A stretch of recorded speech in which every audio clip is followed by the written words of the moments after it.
He's typing. He's typing. He's got it. He's got it. It's a new line of code. I'll get my code. Sorry.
It just wouldn't be Wednesdays unless we had ourselves the Leo Bodner Electronics ProtoGT Series here on RaceSpotTV, streaming live on iRacingLive. And today we are at one of the great racetracks.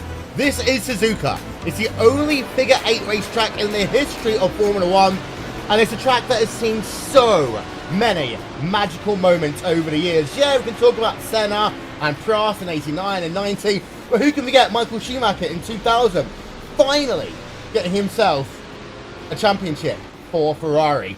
And of course, there's been so many more.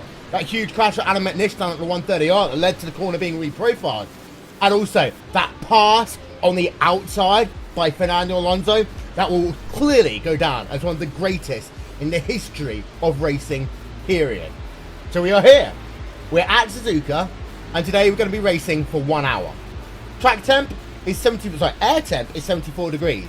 Humidity 61%, there's clear skies, and a very light wind of just 5 kilometers an hour here today. As it's Will Vinton, along with Connery Maddock, Rachel Whiteford, and we are about part way through qualifying. Now, we've got our guys, shall we say, out on track. It looks as though it is this guy who is leading the way in terms of prototype. It's a #1 machine. Maximilian Beneke leading the way in qualifying by a quite substantive margin right now, Rachel. As it looks as though his lap time 4 seconds faster than anyone else. Absolutely will. We expect this every single week from Maximilian Beneke. He is a stunning driver. Half a second here, that is a major thing. But it's been dropped down now by Adecobo Lopez, another driver who we shall not take our eyes off. Of course, Adecobo Lopez in the F1 Pro Series this season. And look at who's in third place right now. It's Lando Norris. We are set for a titanic battle in the prototype class this week. Will it live up to it? Will Maximilian Beneke win again? Oh, he's got some big dogs looking for his bag. In GT1, it is Riccardo Castrolido leading the way right now in the #7 Radicals Online machine. I say that, he's just been passed there by the DH driver, Giovanni Vicino there in the #41 machine. He goes to the top of the timing stand for the time being. So a last minute change there. It's pretty much status quo right now in terms of GT2. It is a Sim RC car. It is Vendemel. And right now he's got himself a pretty good lead. Well, I say pretty good lead. Having a look at his lap time, 8 tenths to a second faster, Connery, than anyone else in that division. Yes, Vendel really stamping his authority on this GT2 field. He has had a great season so far, and he's looking to do the same, or perhaps even extend that gap here in Suzuka. So, a minute left of qualifying. Most people have done their qualifying laps. 1 or 2 haven't. This is one of them. Dennis Gabowski, Central Eastern Europe.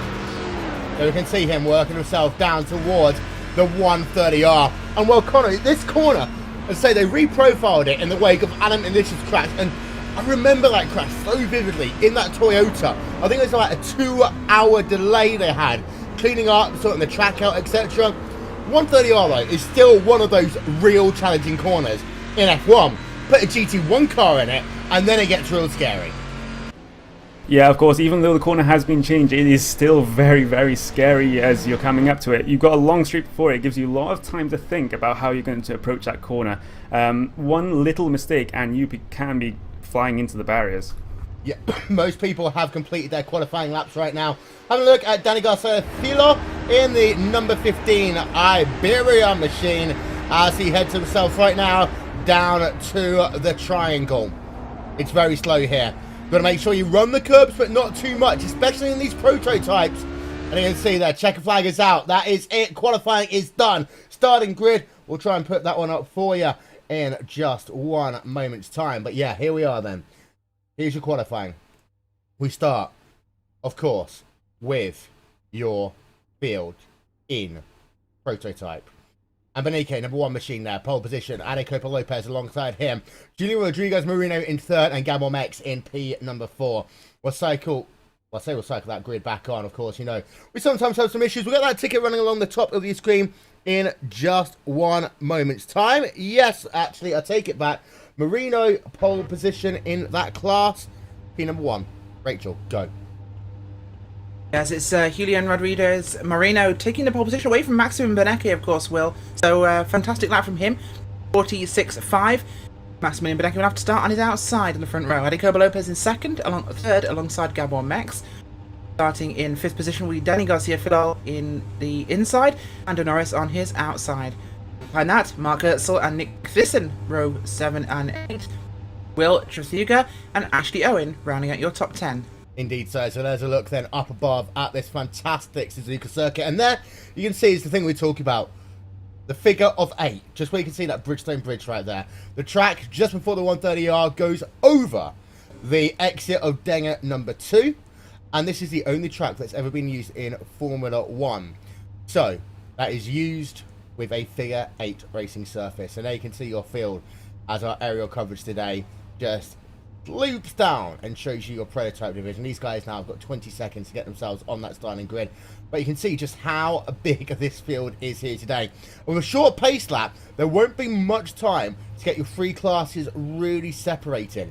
The good news is it's such a long track, that's okay. We don't need to worry too heavily about that one. Here we are then, your prototype division. They start to pull away. Behind them, of course, you'll get your GT1 field moving themselves forward in just one moment's time. As you can see, that iRacing first safety car heading itself through the 130R. All the drivers are lined up 2 by 2 as they work themselves in the exit of the 130R. There you can see there's already a nice gap between prototypes and your GT1s. So that is good. That is exactly what we want to see. Pace car is going to make that journey on towards pit road in just one moment's time. The field will then go in the command of Julian Rodriguez Marino. We are ready to go racing here at Suzuka for 1 hour. Those lights will go green. We are going to go racing. Number 3 machine then will bring the field to the green as they storm it down in towards turn number 1 for the first time. We'll have a look at your prototype drivers through turn number 1 and turn number 2. They look okay for the time being. In terms of your second class, of course, that one is your GT1 division. They're all the way.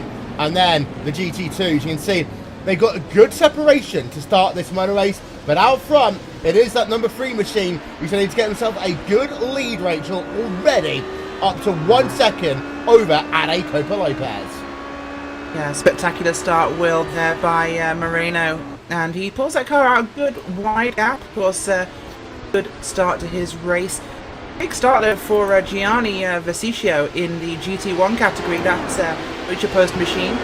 MRC.de team. He's had a good launch there out of the final hairpin. And, well, he managed to get a good jump. So did Sven Demmel in your GT2 class. So, those two leading from their pole position. So is Marino. Benecke, though, not quite in the position he'd like to be. He's really dropped down the order a huge amount, Will. Something's happened to his car. Yeah, we'll get an update on that one where we can. There we can see the number 41 machine already a 1.5 second advantage over Riccardo Catrolido. And that is important here, Connery. You have got yourself... Oh, Will, sorry, Will. Benecke had a crash in turn 2. Now, opening lap, I believe that's, yeah, big contact there with Turbo Lopez. Yep, so we'll try and find that one for you. There you can see the number 1 machine. He's working himself all over the place right now. We'll see whether we can try and get ourselves a replay as he heads himself down to the triangle at the end of lap number 1. So we'll try and cycle this one back to the very start, and we'll try and show you what happened pretty much in real time. That pace car heads itself down on towards pit road. The field picks up the pace, and of course, Rachel, at a track like this, turn number 1 is so fast. No one really understands how fast it is until you've experienced it. And Benecke, well, it looks as though he actually hits himself. He touched the grass first, comes down into the corner, and then in turn 2, catches the curb again, and then gets turned around. It's that corner, Will, of course. You had the funnel of turn 1. It's a very fast corner. We always see incidents in turn 2 on the first lap at races here at Suzuka, because it's got that funnel, it invites more speed, turn 2 very slow, and unfortunately, it invites big mistakes, and we saw just that.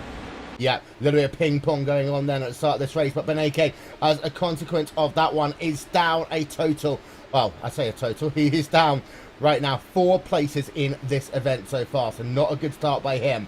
Connery, one of the things we're talking about here is just how big the draft zones, and actually it's worth noting that Ade Copa Lopez has had a storming second lap so far, really now close back up to the rear of Rodriguez Marino, and of course they're heading themselves on to the longest straightaway on track, essentially, largest acceleration zone from here down to the triangle. Yes, of course, and draft is a big factor here. These prototypes and these GT cars have massive rear wings. It really upsets the air, and you can really pull close to the back of the car ahead. As Copa Lopez and Moreno go through 130R, no issues, it seems, coming into the braking zone of the last chicane. Yeah, and he looks down to the inside, but that would have been a bold and optimistic move at the best of time. You can just see Copa Lopez swarming on the brakes, trying to avoid his teammate. But back down in GT1, one of the things worth noting is that already that number 41 machine, 1.7 second advantage over Riccardo Catrolido. That, in the first couple of laps of this event, is absolutely huge, Connery.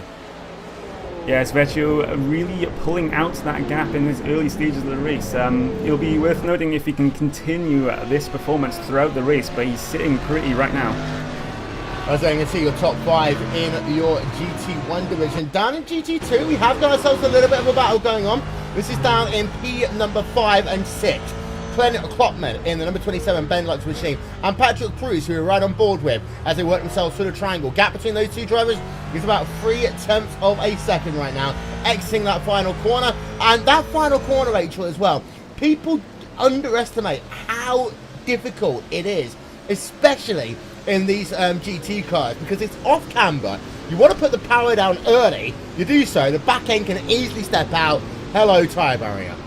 It's the same thing as the course 130R. Well, it's the same thing as turn 7 at Daytona. In that, of course, you are thinking about that traction circle with a GT car. You can do one of two things. You can turn or you can accelerate. Or you can turn or you can brake. And a big fast corner like that, especially off camber, you're trying to turn the corner and you're trying to put power down. So the car is naturally beginning to lose grip and lose traction. Back end is going to start to get loose and that car's going to start to get slippery. So you are on a knife edge coming to a fast corner like that one. The last corner here, you need as much speed as you can carry. It's a huge straight, and turn 1 is so fast that you've got to get out as quickly as you can. It does invite you to push the limit, and we see plenty of drivers miss that limit. We've got ourselves a nice 3-4-way scrap going on right now in your prototype division. We're going to ride on board with Maximiliano Benecke. Of course, he's the driver involved in that incident, Connery, on lap number 1, turn number 2, with Ade Copa Lopez. Lopez still runs in second place. But now Maximiliano Benecke on the rear of Landon Norris, who in terms in the rear of Gabon Mex, as we've got a pass behind Ashley Owen versus Civil Rodriguez, and that is going on for P number 10, P number 11. Looks as though that number 31 machine going to lose out to his teammate. Yes, of course. I don't know if there's a bit of team wars there, but they did seem to give each other a little bit of space, so I don't think there's any love lost yet. But yeah, Maximilian Benecke, he has to really work hard now to try and make up the positions that he lost in the start. I also saw he was caught napping a little bit on the start as well. The car's on the inside of him on the right. Just got a much better launch off the line on the green flag. So yeah, Maximilian Benecke has his work cut out to try and get back to the front of this prototype division. Yeah, as we can have a look then at some of the drivers heading themselves on the exit of Dega 2. Now, underneath the bridge that links the two sections of this racetrack, print down into the hairpin. As it stands in the world of GT1. Simon Trindle there in the number 5 machine, scrapping out of JJ Nylander. This is for P number 4 in your GT1 division. As you just get then your top 3 along the left-hand side of your screen right now. As it stands here, Connery, Nylander in that number 12 machine, running in 4th. Simon Trindle in this motor race so far started 5th, is running in 5th, and we can say the same applies to JJ Nylander. Actually, no, he's down 1 place from where he started. Yes, of course, JJ Nylander just down at 1 place. I don't think it's going to affect him too much, but he is coming under pressure from Simon Trindle so far. Both of these drivers we've seen so far this season have been very, very good at their battles, so it'll be interesting to see what comes of this particular battle. Yep, as these two then continue their little scrap. We've got side by side though, a little bit further up for your field. This is a crazy moment as well. It looks as though that driver's just being eaten up alive right now. That is Gabor Mex. 2 people seem to have gone past him.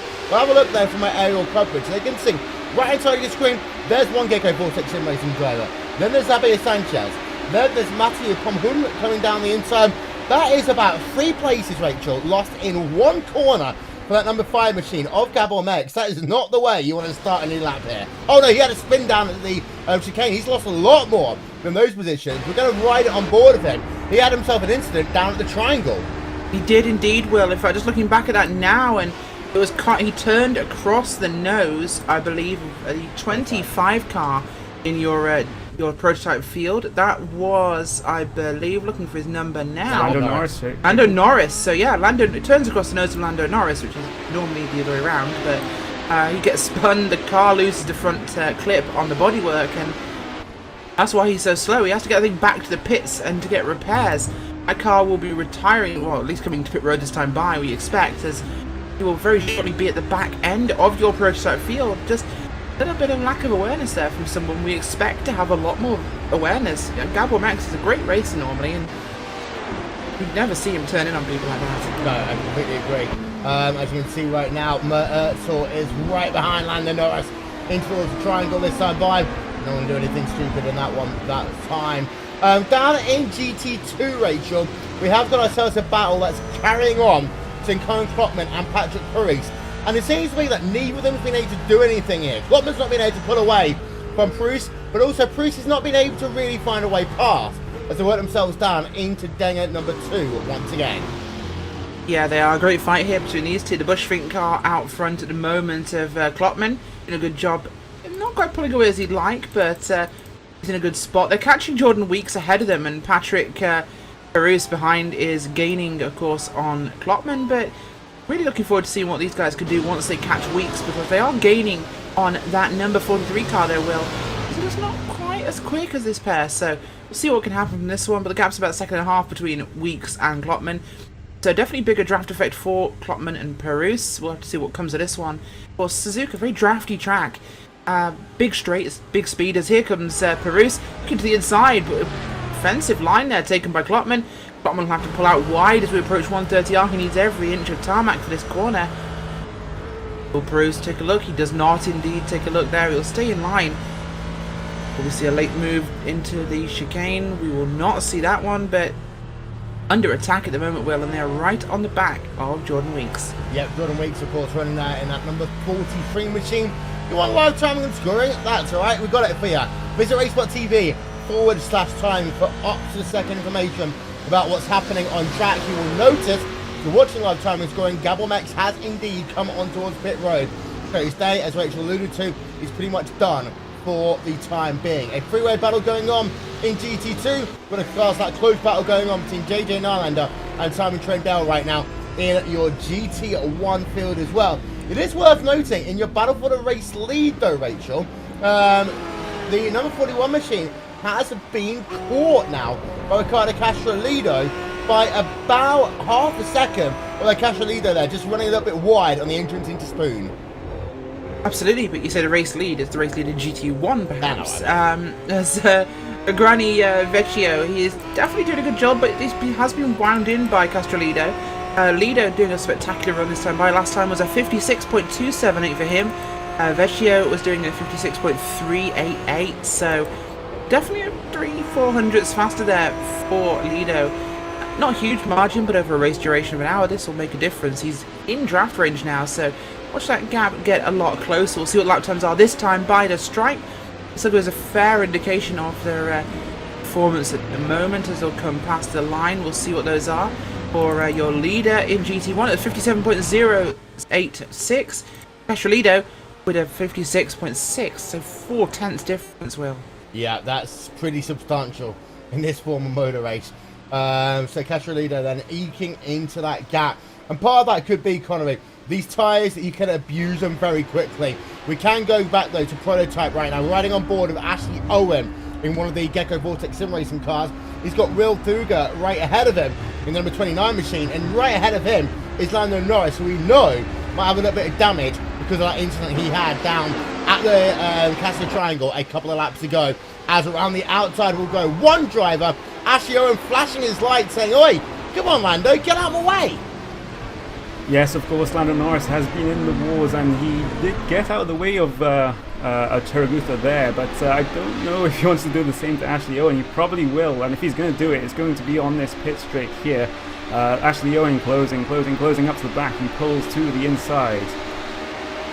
And the pass should be easily complete. Lando Norris actually giving a lot of room, we said there, on the way into the corner, but then almost danced across him through turn number 1. There are two different lines through there, but that was close for a moment as they now work themselves up through the S's, one of the most difficult sections of racetrack in all of sim racing. It is worth noting though there, Connery, Ashley Owen lost 1.1 second because he had to follow behind Lando Norris through the 30R and through the triangle.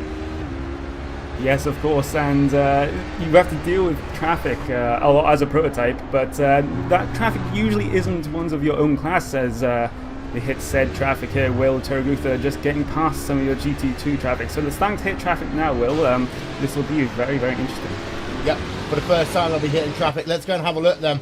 Well, not at Rodriguez. Let's have a look. Actually, let's have a look on board of Adi Copa Lopez, we hope. So he's catching a little bit of GT2 traffic. And you see that he loses a lot of time. He's lost a second, Rachel, in the space of 2 corners, being stuck behind that number 43 car on the Spoon curve. One thing you'll realise here at Suzuka, Will, is this is no Circuit of the Americas. This track is narrow. Really, really narrow. There's not a lot of room for passing, especially in multi-class racing, and because a lot of these corners are used to go to fast straights, there is only a couple of lines you can really use, and Coba Lopez just caught in the wrong place, but the race leader, no real problem for him there, as Julian Rodriguez Moreno. It's a good clean run past GT2 traffic, and he gets through there, no issues. Coba Lopez, oh, he's had the best of it. You're ready. He might get caught now.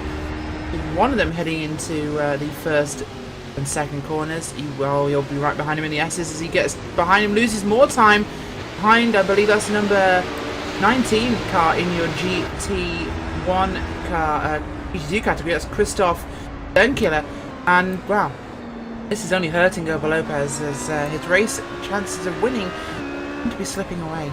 Meanwhile, Mathieu Prudhomme versus Cyril Rodriguez versus Xavier Sanchez. These guys, 4 drivers, separated by 1 second, and they are dancing around a GT2 car through the S's there. You don't want to know who got held up the most? It was the driver of Thomas Schmidt. And you want to know why, Connery? Because he chose the wrong line through the corner. He was trying to find a way of capitalizing on traffic. Didn't work out. Boom! Almost a second gone as a consequence. Yes, of course. That can sometimes work out if you take a different line around traffic. We saw that in the 6 Hours of Spa in the World Endurance Championship in the last hour. That was one of the best passes I've seen, but that did not work out for Thomas Smith here. Norris is out. We don't know why. We're finding out. But Lando Norris, we have got word, is out of this motor race. If we can find out... Will. It was in the hairpin running down from under the bridge, and I believe he outbrakes himself. The back end steps round and he just outbrakes into the corner, makes contact with one of your GT2 cars. That is the 43 Jordan Weeks, who was running in 4th place. And Lando Norris just loses his car, slides into Weeks and goes round. Weeks, though, seemingly could be okay. No major damage on that 43 car, but Norris, that's embarrassing. Well, the thing is, the replay's coming up now. It is worth noting as well that when you get into traffic, you have to run offline a lot more often. And back end just literally stepping out on that thing. Lando Norris putting himself out of the motor race. And the thing is there, Connery, is Will, looking at Rodriguez, Cyril Rodriguez, they're 3 wide at the front straight with one of your GT2 cars as he's side by side here. The number 10 machine of Xavier Sanchez as we run down towards turn 1. GT2 traffic ahead as he uses him as a pick. Through he will go, and this meet in the prototype sandwich. Fantastic racing in your prototype division. Indeed, Rodriguez now up into 10th place. Xavier Sanchez down in 11th, with Thomas Schmidt in 12th. And Rafael Marquez running right now in the 13th position. But Connery, as we were saying, as this track rubbers in, you have to run more and more offline. What Lando Norris did there by running offline, these guys, some of them are very good at running in clean air, running in amongst themselves. But when you get yourself into a situation where you're having to run offline in traffic, sometimes your braking points change, and if you're not dedicated to what's going on around you, game over. Yes, of course, Will. It's one of those challenges that multi-class racing brings. You have to be very aware of what's going on around you. And that was just a bit of bad luck, I guess, for Lando Norris. But I think he should have known that the slower cars were ahead of him. Try not to distract him. He is, of course, a driver in the Formula Renault series in real life. Perhaps not used to these prototype cars. No, Simon Trendell continuing his little scrap out with JJ9 right now. There you can see Team America versus the Glacier Racing Machine of Nylander. Well, these two, over the years, Rachel, these two teams have had their battles. They got a nice one going on again, P number 4 in class, although it is worth noting that they've not really fallen too far back from your race leader, because they're only 8.5 seconds back, 20 minutes worth of racing school complete. They're not really losing time lap on lap as a prototype car goes past one of them. Yeah, they certainly are. That was the car getting past Trendell there, and he'll come after Nylander now. But yeah, good scrap here in your GT1 category. It's nice seeing a Corvette and an Aston Martin racing so well together here, Will. Being so balanced on track, and seeing a Corvette ahead of an Aston Martin actually is pretty nice for me to see. It's fantastic driving there, of course. Trendell doing his utmost to try and find a way past. We saw him, of course, in the Neo special event, the Motorsport Safety Foundation 1000 we had last week via Supercar. 6 hours he was in one of those cars, and an Aston Martin GT1 car must feel like a holiday break for him after endurance racing in a Fiat Supercar. But he's going to have a good run after Nylander this time by, up the straight towards 130R, past the old pits on the right hand side there. He doesn't quite have it yet, not going to be close enough, so expect him to back out here and just run in line behind Nylander if you can get him out the final corner. Yep, there we are, into the chicane, or the triangle, if you want to call it that. There you can see then your movers and shakers in this event so far. And you've noticed that Matthew Prudhomme is your biggest mover in your top 10, up 5 places. There we can zoom in and have ourselves a nice little glance at that one as he works himself down the back straightaway again. Now, a big part of that corner was caused by the fact he was in that battle with the likes of Rodriguez and Sanchez and Smith, etc. And he just seemed to be better at navigating his way through the traffic. Yes, of course, that's a big thing in these multi-class races. He has pulled a pretty big gap to his competition, Cyril Rodriguez, right behind him. That is about half a second, and he's just coming down the pit straight now. So yeah, a good start to this race by Matthew Prudhomme.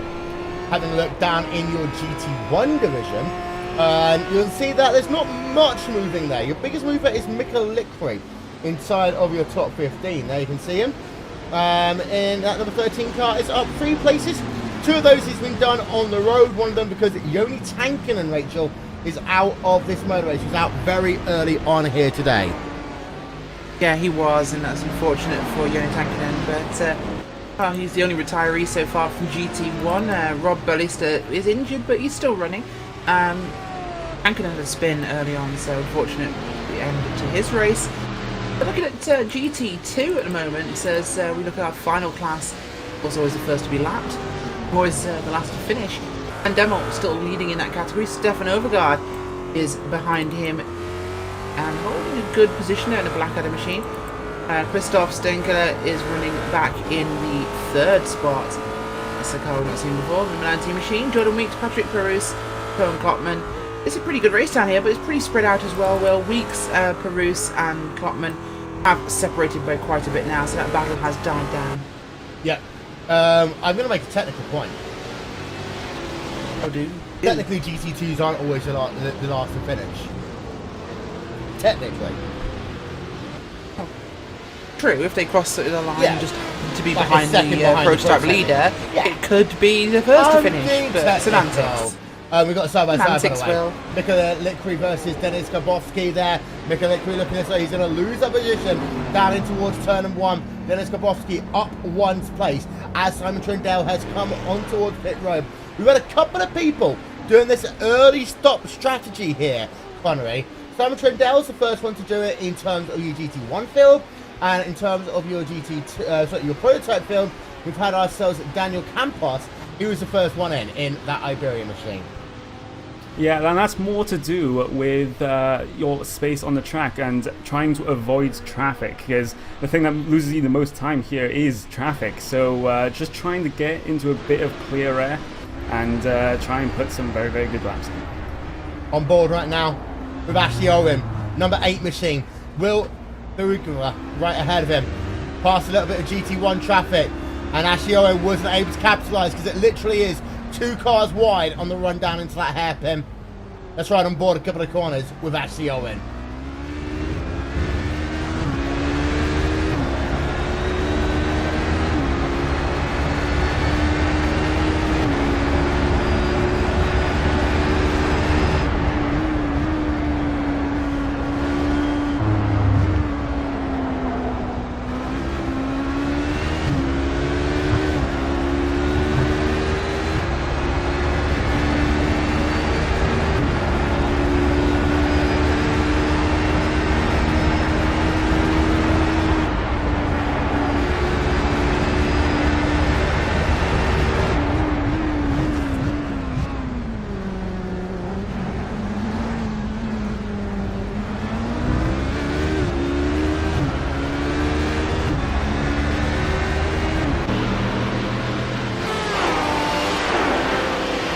I think the last couple of corners there, Rachel, just showed us why traffic is so important to navigate. And again, drivers that are good here are generally also good at tracks like Road Atlanta. And one of the bits of the mindset here is you cannot get frustrated if you lose a second, 2, maybe 3 down in sector number 1, because it's a lap by lap situation that you've got to do here. And I'm looking on board right now, Mathieu Prudhomme.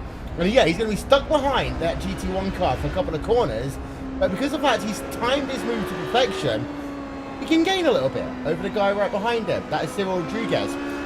You go gang home in this type of racetrack, you're going to end up doing one of 2 things: losing positions or putting yourself in the wall. We talk about this in every multi-class race we have, Will, here on RaceSpotTV and iRacingLive, be it multi-class endurance racing or multi-class sprint racing like this. But having the ability to work the traffic, to pass and how to be passed, is a critical skill, if not the most critical skill in multi-class racing. And you know what? The other cars are there for you to use. Don't think of them as one trying to get past you and ruin your race. Think of how you can use them. Think of how you can position yourself to use them as a pick. Get past somebody else in your class. You get passed in a better position by a faster car than your competition, you get to take advantage. Yeah. You know, it's a simple game of playing chess whilst doing over 100 miles an hour, and it's fantastically exciting. It really is, seeing what these guys can do, and some of the best, of course, in these series, the best at avoiding incidents as well, the best at finding the right gaps in traffic. And we've got some of those guys on the track. Of course, Maximilian Beneke not doing so great in this race today, but has, of course, had a fantastic run this season. But also, as I believe one of the guys in the YouTube chat actually said a second ago, Alexander Kellink, Sven Demo plus 4GT equals Sebastian Vettel plus the RB9. And I kind of have to agree, because Sven Demo's one of those guys who runs the slowest class of car, the 4GT, and he is just a master of dealing with traffic. He finds somehow a way to get past when he needs to be passed and not any sooner. Yeah, sorry there, Rachel. We just saw Xavier Sanchez just lose a lot of time. I believe he was caught out by lapped traffic in the last chicane. I think that was Likiri.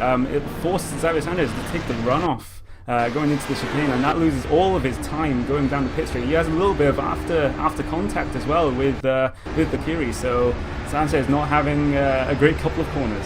Well, let's have a look at a replay then on board with Xavier Sanchez heading himself down into the triangle, and while they're too wide ahead of him, ooh, the car comes across him there. That was the number 13 machine of Mika Likri that forced Xavier Sanchez to do one of two things. And you know what? To compound matters, when he came back onto the track, the two made contact anyway, Rachel. Yeah, they certainly did. That's not how you want things to go, but unfortunately you have to deal with it in this sort of racing, and well, we'll both have sore heads after this one. Yeah, so there you can see, you saw Mika Likri locking up, Xavier Sanchez having to take across the gravel. When they came back on, the two made contact anyway. Xavier Sanchez then, of course, having to slow down because of the fact that he had basically cut part of the course. Apparently, let's not forget, in 1989, they told you, 1989, they told you, of course, you can go backwards in Formula 1, as Ayrton Senna found out. It was 88 or 89, one or two. Ascione versus Walter Ruffer. That one continues. It's closed back up to 0.6 of a second. Also worth noting that we've had a driver on towards pit road, had a couple of drivers on towards pit road, but what has happened to P2 in your prototype class? I'm trying to find him, and I can't see him. We'll have to Marino's look to find out what's happened to him. Marino's leading by 10.9 seconds. Indeed. We know that. Benecke is in second place now. He's managed to get up to second spot as we're running now towards nearly the halfway point here. But looking for that car you're talking about, Will, I can't see him on track. Baslob's made a pit stop 10.3 seconds. Gabon Mex made a pit stop 42.7 seconds. Daniel Campos 12.3. So Gabon Mex, of course, a little bit of damage to his race car by the looks of it. Mert Ertzel currently running himself in 4th place in class. I'm worrying that we might have missed something. We'll try and figure it out. We will try and figure it out. But as it stands right now, Sven Demo is still dominating that GT2 field. The number 41 machine still leading over Carlo Castrolido. And well, in terms of prototype, Junior Rodriguez Marino looks as though that he is pulling away. Getting close to halfway here. Pit stops are coming soon. I'll set your RaceSpotTV side by side. We'll be back with more after these messages. So hey, this is the new iRacing scanner, right? Yep, this is our new scanner. Wow. And this scans all your tracks and will scan everything else around it as well? Yeah, you can even scan yourself with it. Oh, that's awesome. Now, don't tell Tony that I asked, but how do you turn it on? You just hit this button, scan right here. Cool. And then that's just going to move around? Yep, it'll just do a rotation, scan away. Oh, wow, that's cool. That's cool. That's Yeah. real cool. Hey Kevin, can you come to the office for a minute? Yeah, Just show you right something. there.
Welcome back, ladies and gentlemen. Never miss a moment. RaceSpotTV side by side. But I'll tell you one thing. We saw a pretty interesting one a moment ago. This involves your race leader in your GT1 division, Rachel, who lost it down at the hairpin. Replay is up. We're showing you through it, but talk us through it. Yeah, absolutely. Well, I'm just going to go this one for us now, and it's contact with, I believe, that is the 20 car, Nick Thyssen, in your prototype category, passing the car there of Gianni Vecchio. Vecchio comes across to take the apex, not thinking Thyssen's going to go up the inside, and well, Thyssen has no option but to slam into the back of him. Round goes Vecchio. Vecchio gets that car straightened out, has got damage, will be slower, been caught by Castrolado, as he is now right up behind him. Castrolado, that gap massively reduced, but miscommunication, Will. Just not sure what to call that one. Should Thyssen have backed out? Should Vecchio not have gone for the apex? It's a tough one. Yeah.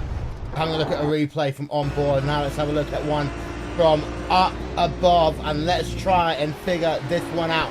I'm going to slow this one as far down as we possibly can here, Connery, because we know that Nick Thyssen overall is a standout driver, but in this circumstance, yeah, we should get a good look here. It's your standard situation of 2-1. Yeah, I don't think you can pin the blame on any particular driver there. I think that was just a miscommunication, as Rachel said. Nick Thyssen's a bit too far back to be trying to make a move, but Vecchio still has to know that that prototype car is coming in hot. So, I don't know. Well, I don't know. I don't think you can blame anyone for that one. From having a look from that angle, what I could see there, Connery, was the fact that Nick Thyssen was almost alongside, but not quite alongside. But at the same time, Gianni wasn't clear. So it's a case of, I would call that a half and half there. Yet Nick Thyssen shouldn't have dove down into the corner, but Gianni should realise this is the fast part of the racetrack.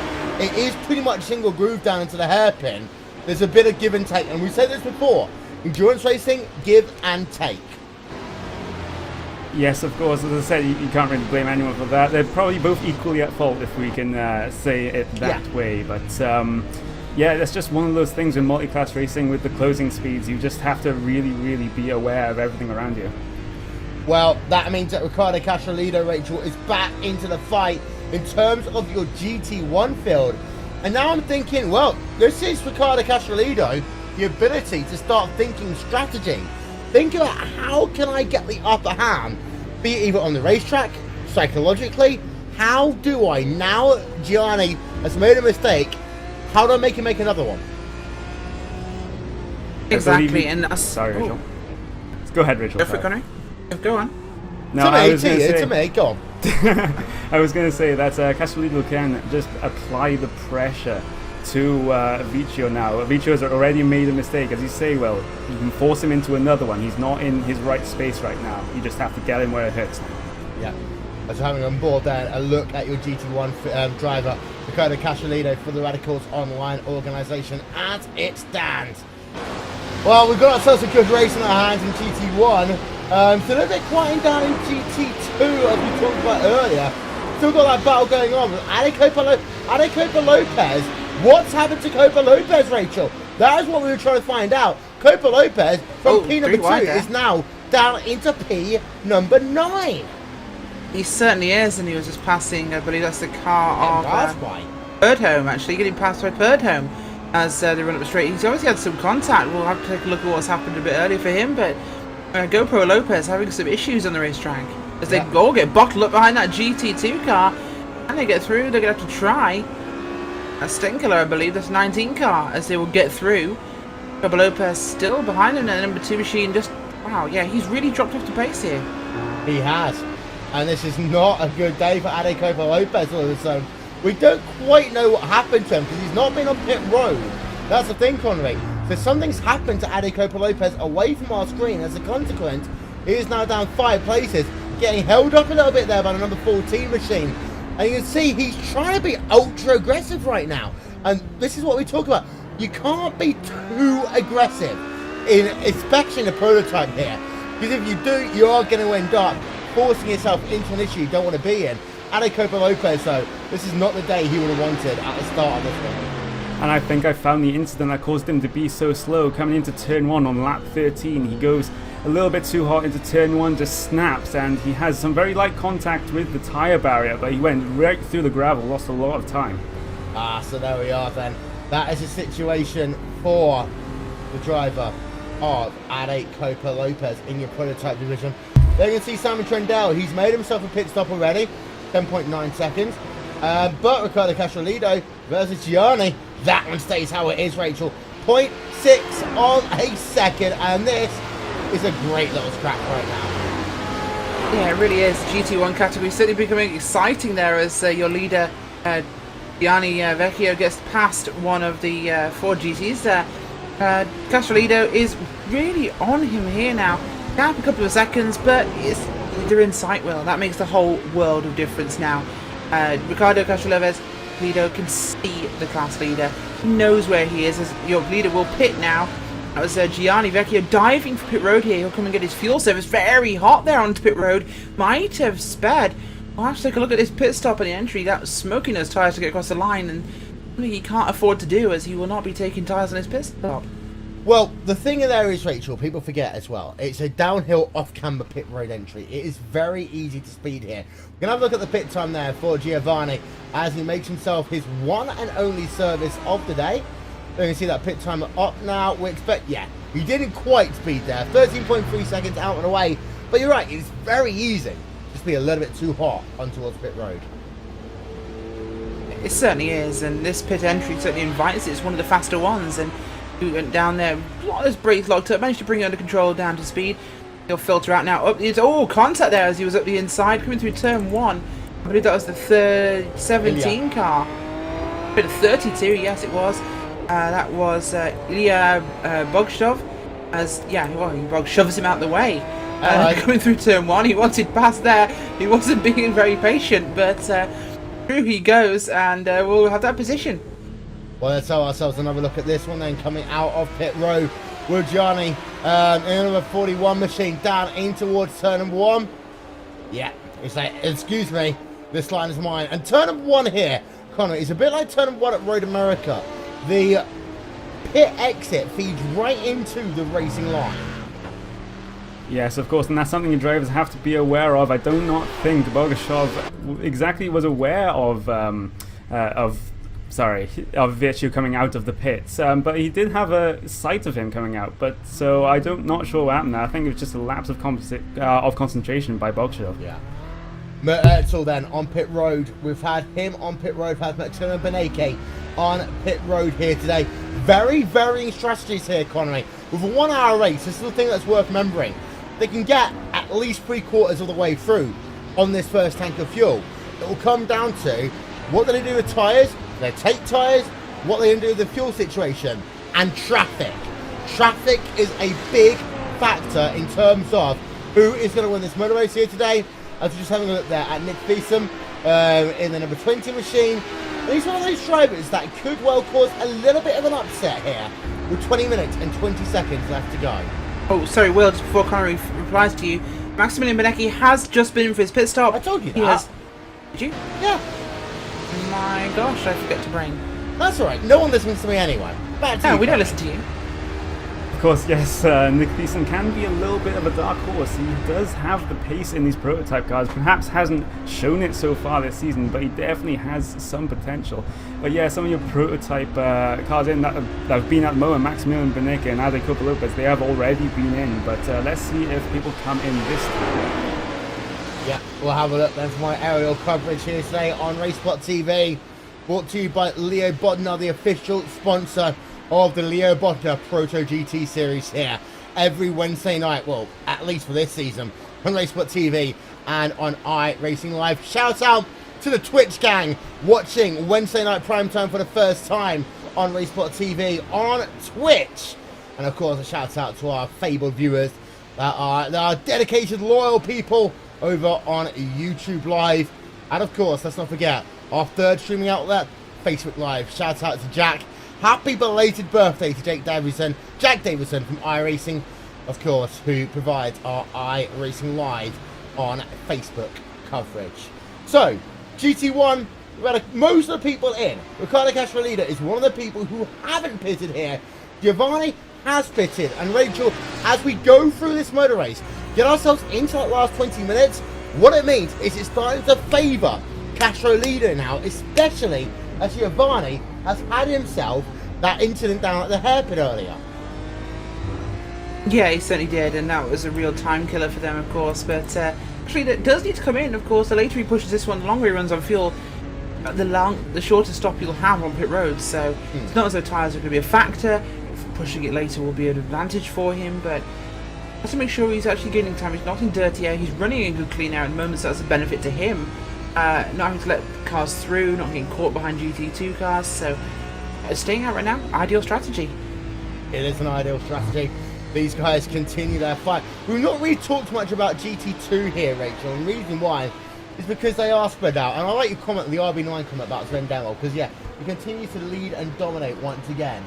As we've got Stefan Overgaard. Well, we'll have a look at the gap right now, and it's substantial. It is about 21 seconds for the next GT2 driver.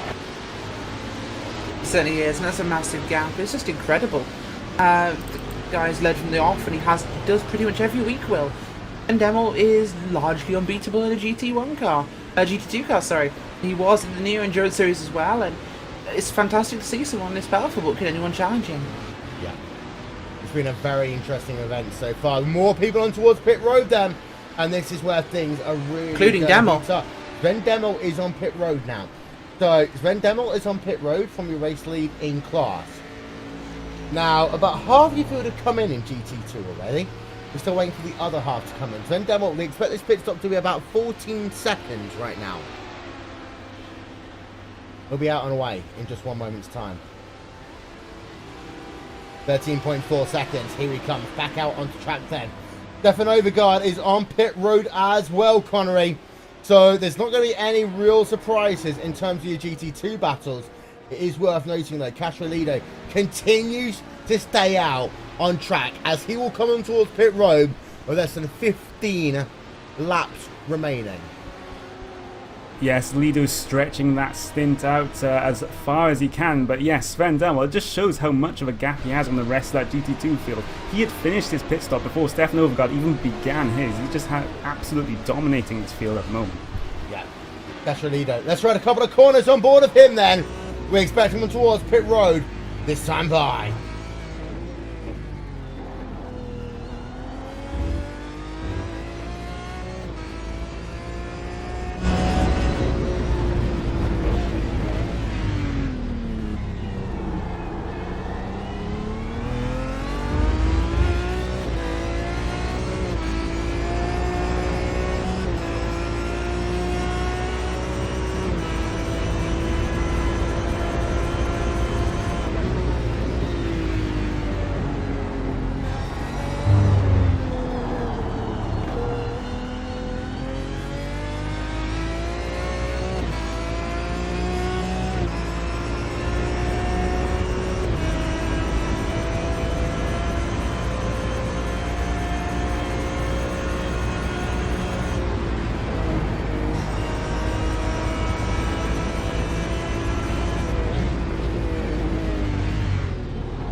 Stays out.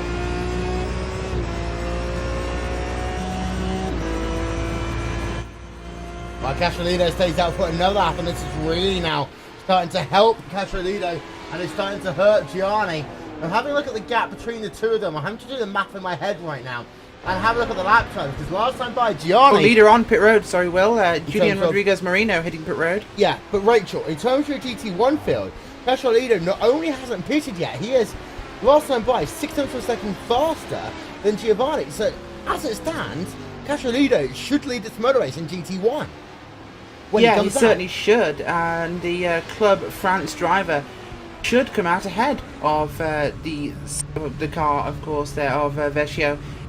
Spectacular driving from him. He's had to take advantage of the clean air he's had since inheriting that lead, and he has done just that.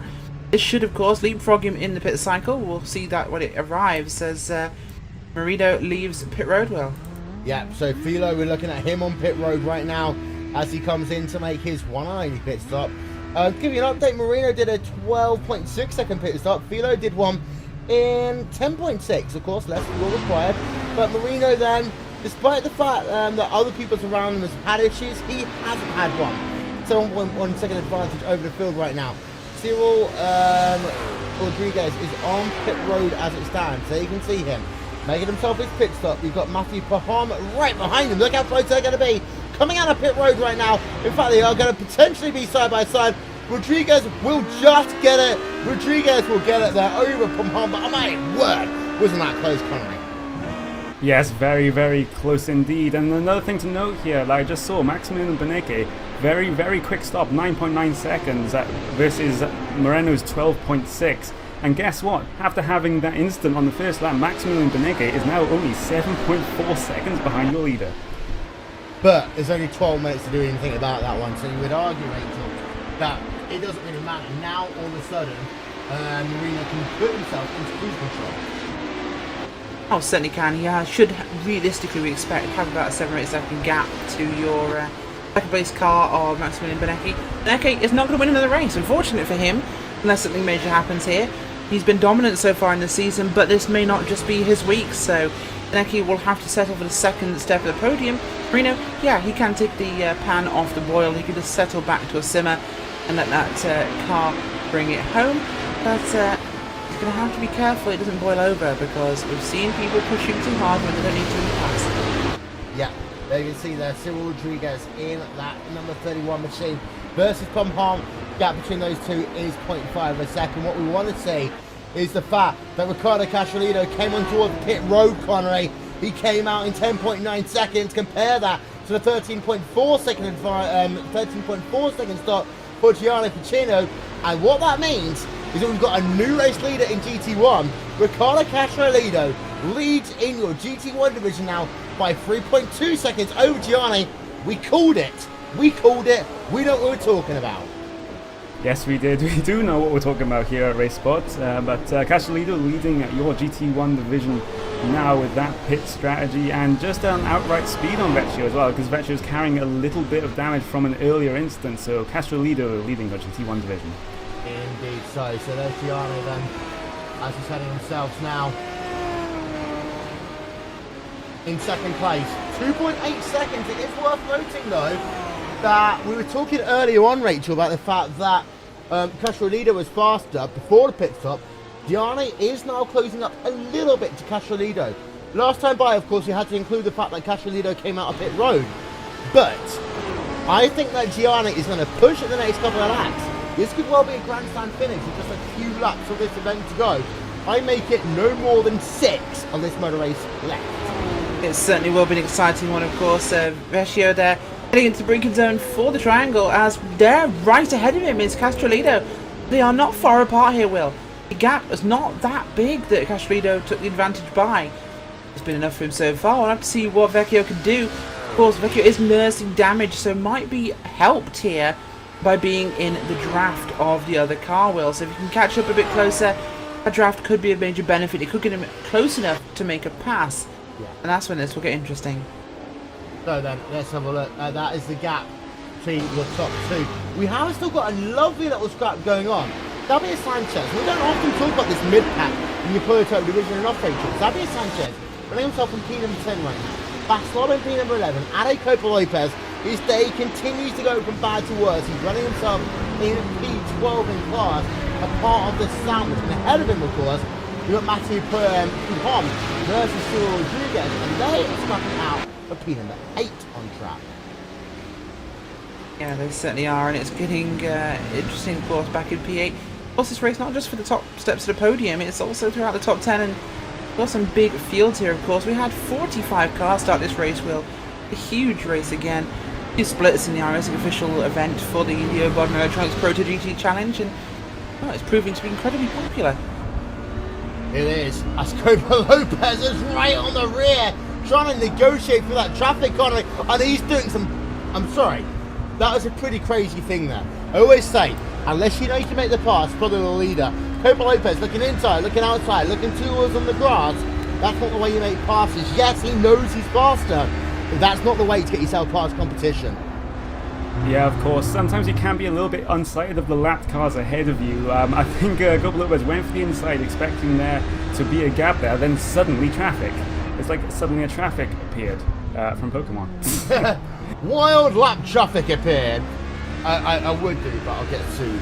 But as they are right now, we've got side by side Rodriguez and Sanchez just ahead of them. There we are, they head themselves down. This is into Spoon Curve, and the real winner of this battle is going to be Sanchez, by the looks of it. Oh, well, Koba Lopez and Bas Slob still side by side here, going through the Deckness as they're running out towards 130R. Sorry, Spoon even. Not Deckness, Spoon.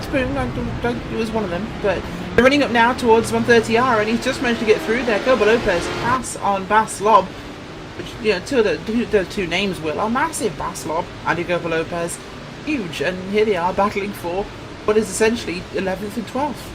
Rodriguez there versus Javier Sanchez. That's one battle that we could see. We saw the other one as well. We'll show it to you on replay simultaneously. There we are then. This was Koba Lopez versus Bas Slob. First of all, on the rundown in towards, and what happened was there, Koba Lopez got the draft because of the fact that the driver of Bas Slob had to negotiate around some lap traffic. 7 minutes, 31 seconds remaining in this motor race. Prototypes again, proving to be a star feature here. But it isn't over in GT1. We talked about this here, Conrad. Hey, Gianni is back. Yes, and he's back with a vengeance now. He is catching your GT1 leader, Castro Lido. This will be very interesting come the end of the race. We've still got 7 minutes left. I don't know if that'll be enough or not, but Gianni will certainly try. Well, by the amount of time we have remaining, he's more than got enough time.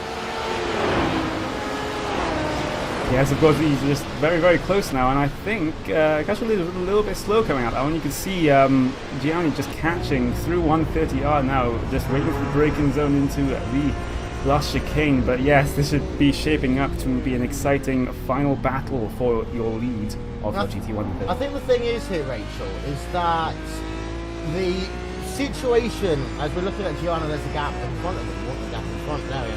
The thing is that people forget that these GT1 guys, they've got to not only get past GT2 traffic, but they've also got to find a way of being effectively passed by your prototype traffic. Yeah, if anything, this is probably the toughest category to be in, Will, for these guys. Of course, as you say, you know, they're dealing with being passed and passing. And when they're passing other cars, they don't have the prototype's advantage of higher speed in a straight line. The GT1 cars have a much more difficult time passing the GT2 cars. It's just hard work. They're so similarly balanced, but yeah, it really puts them in a bad position here. But the traffic situation could completely change things between Castrolido and Vecchio there. This could widen things up completely, but talk about a gap. It's not really a gap, it's the one behind the other. They can see each other, but I wouldn't call it a gap, yeah, but because that would suggest it's a small opening. It's quite a long way. Yeah, exactly. 2.5 seconds is quite a long way in a race, and it's not something you make up in a braking zone. The last time by, though, again, this is what I'm trying to get to. Castrolido, 158.2, 157.4, Rachel. He is catching him, and this is what I mean. Yeah, it's not a gap yet, but it was over 3.5 seconds when they came out of pit road. It's now 1.4, 1.5. The last lap for Gianni wasn't perfect. He's lost himself 0.2 of a second, but until then, he was actually closing at a rate of knots that would have given him a chance. Now, I want to see the gap at the lines. I think he's lost 0.2 of a second. That could be important. Until that point, though, he looked strong. I think he might have just caught a bit of bad traffic, and he's got another prototype driver behind him. What he really should do is let this prototype driver go on the front straightaway, blitz it for 3 laps, because he will have 3 laps to do this job. Yeah, he has to go now. If he wants any chance of recovering this his first position and winning this race, well, this is it. He has to go now. The car doesn't look badly damaged. Of course, we know he had that contact earlier on, but the car looks fine. He has to really throw everything at it now. He has to let this prototype get past. I believe that's the number 8 machine. That is Ashley Owen. Oh, and he traps Owen behind him. Yeah, get out of my way. I'm not letting you through just yet. This is my line. as he has every right to, of course. Owen has to find a way around that GT1 car as he'll go around the outside there. But yeah, he didn't lose any time with that pass, which is a major advantage. Just let you know that Will Guther is on pit road for a splash and dash. That has cost him an absolute boatload of time. There's going to be some people, Connery, saying why we're not talking about GT2. Simply because of the fact that there's nothing really happening in GT2 once again. No, they're pretty spread out, and Sven Devil is doing a Mercedes at the front of that field. He is absolutely blitzing it, absolutely dominating. It'll be interesting to see throughout the rest of the season if anyone can actually challenge him. I mean, you know what, Connie? If I was a sim racing driver and I saw this 23 seconds in a top credit race for ProtoGT film between Sven Devil and Christoph Bernkinger after 57 minutes worth of racing, that works out to be half a second a lap. Period. That is a statistic that you need to know. Half a second a lap ahead of the field. Yes, it is a massive, massive difference, and it just shows how good Sven Devil is in this Ford GT. As I say, someone might be able to challenge him in the future, but I really very much doubt it. He is absolutely fine. Out of the final corner, Giovanni lost himself 2 tenths per second in the final sector, but overall he's closed once again. Lap times up in your screen: 158.1, Riccardo Castrolito 157.6. Rachel for Giovanni, and yeah, they have got 2 laps to go, and that one really helped Castrolito because he was able to allow the prototype driver to go down the inside into 1, and now the driver that's going to be hurt is Castrolito because of the fact that he's going to have to play defense throughout the S's, whilst at the same time trying to find a way of letting that traffic go past nicely. He just about manages to make it happen, but that gap's now down to 0.9 of a second for the time being. A lot of work to do in this motor race, so a lot that can happen with a lap and a half to go. It's getting tight now, Will, and that's really reduced, but it still might be too much for these guys, as Vecchio's giving him everything he has here, but we are not sure if he can do anything here. Look at the gains. He's pushing that car so hard. Every inch of tarmac he's using, every inch of curb is being used by that car. That Deutsche Post machine is pushing hard, braking deep there into the hairpin. Look at how hard he pushes, how wide he runs. That car is hammering. He wants this position. This is for your class win. He is doing everything. He is. And Giovanni, though, down in section number 2 doesn't look as strong as Riccardo Castrolito. He's messed up that hairpin a couple of times in this motor race, but now this is what I like to call the setup position, Connery. Get yourself not past here, but get yourself close enough so that Riccardo Castrolito starts looking in his rear mirrors throughout sector 1 of the next lap. Yeah, Gianni has to think about where he's going to make this pass if he's going to make it. But first he has to get into the position to do it. He also has to get himself in the right frame of mind to be able to do it as well. He is obviously at this stage in the race much, much faster than Castrolito. They closed up again in the last chicane. Going to try and get a good drive coming down off the last corner onto the pit straight. Try and get that draft into turn 1. I don't think he's going to be close enough by the time he gets there, but this last lap, oh, I don't know which way to call it. Handstand, hashtag grandstand finish there for those 3 people. However, it's worth noting, there you can see your race leader in prototype. It's Julian Rodriguez Marino. The white flag is going to be out for him right now because this is his final lap of the road race. He has got a little bit of traffic that he will need to get past on this final lap. One of them is a 4GT running across the middle of the racetrack. Then that's going to be another 4GT driver. There is a battle in your GT2 division in David Baraclough, Arcadius Newman and Daniel Page. And it's just suddenly seems to have appeared. There's nothing really too strong going on. And actually they're the guys that Julian Rodriguez Marino has just got past. For example, there is David Baraclough and finishing. There's Arcadius Newman and then is Daniel Page. So ironically, your prototype race leader, your overall race leader, has just upset a little bit of a battle that's been going on in your GT2 field. Your GT1 field, it is close. It's 0.6 of a second right now as Riccardo Castrolito still holds over Gianni. Here comes Julian Rodriguez Marino. He will win in your prototype division here today. And now we immediately go back to Riccardo Castrolito leading the way in your prototype division, sorry, in your GT1 division versus Gianni in that number 41 machine. They've got themselves now half a lap to settle it. As well, less than half of that. They got themselves 2 corners to settle it. Looking from the rear of Riccardo Castrolido as they head themselves down to 130R. We expect potentially a late pass into the triangle there, but no, nowhere near close enough. Riccardo Castrolido, all he's got to do is not do that. He doesn't want to lock up out the final corner, that downhill acceleration zone. It's going to be close, but it looks as though Riccardo Castrolido, Radicals Online, will get himself the victory in class.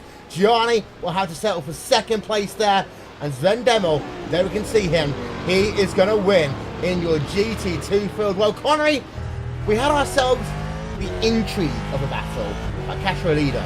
Superb defensive driving, superb heads-up driving to win that GT1 battle. That looked for a moment that could have been a Grand Slam finish. It wasn't, but it was still mighty, mighty close. Yeah, Castrolido doing very, very well under immense pressure from Gianni there. I think if we just had one more lap, Will, I think Gianni might have got him. Hashtag one more lap. That's always the circumstance, though, Rachel. Certainly is, and that was exactly the position for one more lap. All he needed was one more lap there, but after being facing backwards in a hairpin, not a bad recovery second.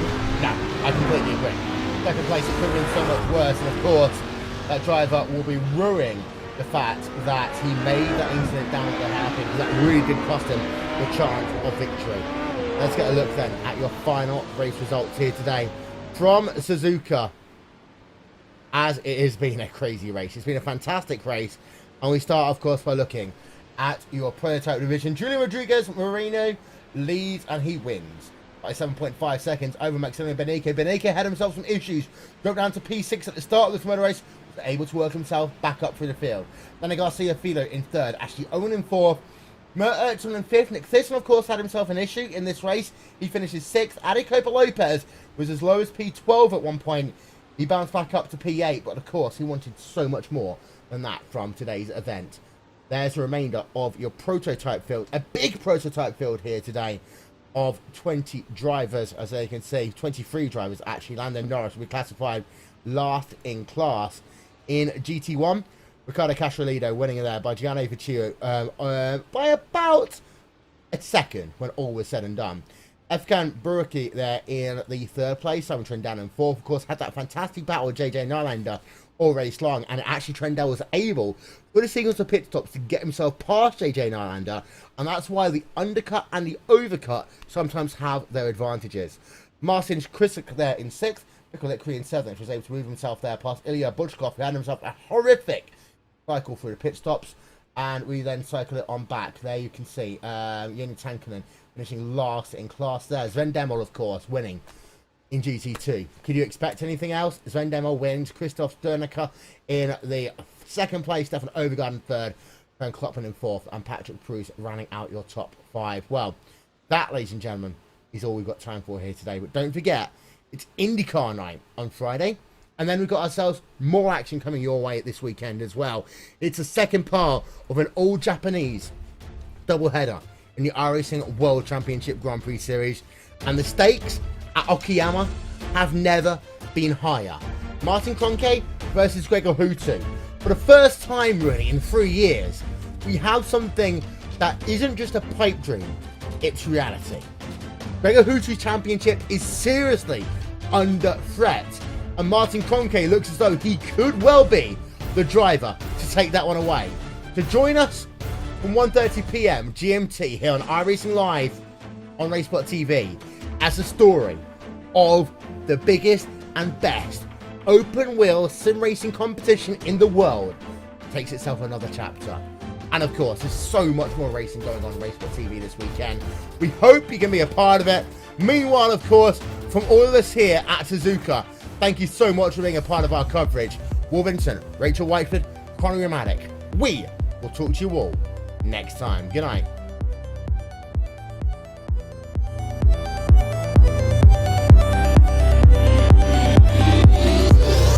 Simulated racing can be awesome, but it can also be kind of a free-for-all. Interestingly, auto racing faced the same problem in its earlier days. Whether it was on the back roads, the beaches, or the city streets, the racing was fun. But there was always a certain level of chaos and danger, until some folks came along and put some order to all of this. Stuff like official racetracks, regulations about weight and equipment, and enforcement of standards. That's what gave us high-speed excitement, fast-paced action, and photo finishes. That's when racing became racing. The guys over at iRacing.com have made the same transformation in the world of sim racing. Sure, they've got the most accurate tracks and realistic cars out there, but that's just the start. See, iRacing analyzes the performance and results of each driver in every race, so you can be sure you're always placed in races where the competition will be tight, and that those reckless drivers who ruin it for us all are kept in the pits. Not to mention that with over 45,000 active members already in their vast community, you can find races day and night, so you can always get in on the action. You can even join a league of your favorite series. And since updates are always automatic, you don't have to worry about software and can focus on the track. Zip up your fire suit and check out iRacing.com.